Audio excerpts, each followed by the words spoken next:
Hey Rockstar Mamas, Tara here with Organic Birthing.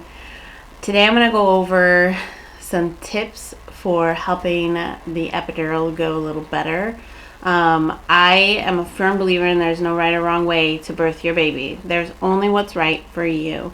And as long as you're educated and you know the pros and cons, then you make what decision you feel is best for you. And every person's situation is going to be different. So there's a few things that go along with getting an epidural.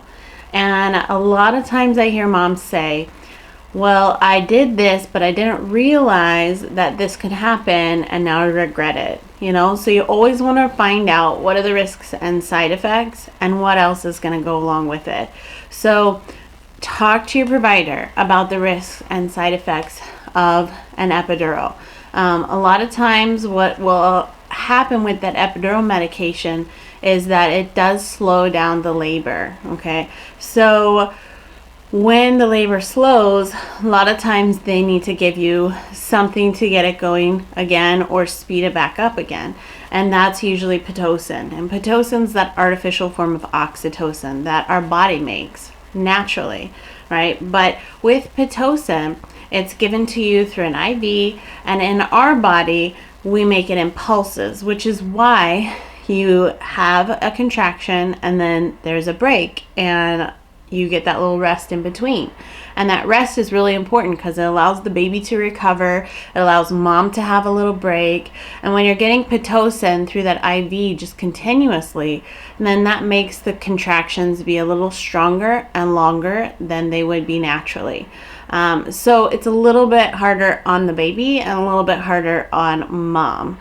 But with the epidural, you can ask for a low dose epidural so that it's just enough to kind of take the edge off, and you're still feeling things, but it's more of a pressure.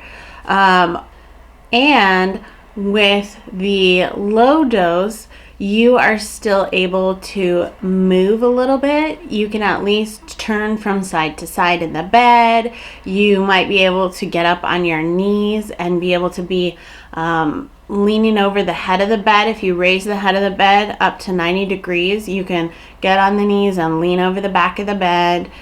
You can ask them to put the squat bar on the bed, and that's a bar that kind of goes up and over the bed, and then you can hold on to that and still be able to pull your feet up in a squatting type position, which is great for labor because it'll help open the pelvis another 2 centimeters or so, which is a lot for a little baby. So you don't have to be flat on your back with your feet in the stirrups type of thing just because you get an epidural. You still have lots of options and you can still do a lot of things in the bed. You can be, like I said, side lying and rolling from side to side. You can use what's called a peanut ball and you can put that in between your legs, or you can put one leg over top of it when you're sitting on your bottom in the bed and raise the head of the bed. There's still a lot of options when it comes to that. The other thing is, with an epidural, there will come some other things, like they have to also give you IV fluid. Depending on where you are in the labor and how your provider feels about it, they might want to do a Foley catheter as well to keep the bladder empty. And one thing that moms have a misconception about with the epidural is a lot of times they think, as soon as I feel something, I'm just going to go in and get the epidural. So I don't need to have any kind of preparation or coping techniques or anything like that because I'm just going to get the epidural. But the thing is, they don't even admit you to the hospital until you're in active established labor, which is 4 to 6 centimeters and beyond. So you are going to be feeling stuff. You're already going to be almost halfway through, right? So you really want to still have something. You really need to have some type of coping skills that you're developing, using a relaxation technique, breathing techniques, things like that, that'll help you through that early labor phase. And you never know how long that could be. That is usually the longest part of the labor. Once you're in that active labor, it goes really quickly. But it's not like you can just start feeling things and go and get the epidural. You are gonna have some time where you're feeling stuff before that's possible, and a lot of moms don't realize that. And then even once you get to the hospital and you're admitted, it's going to be a while. They're going to have to give you some fluids first.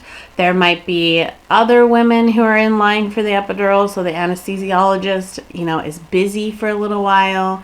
So definitely want to have some other techniques in place for that. So hope you enjoyed the video. Like and give it a thumbs up, please, if you did. Leave me any comments if you have any additional questions on the epidural. I'm happy to get back with you and answer that. Subscribe to the channel so you make sure you get all my upcoming videos. And best luck on your big birthing day.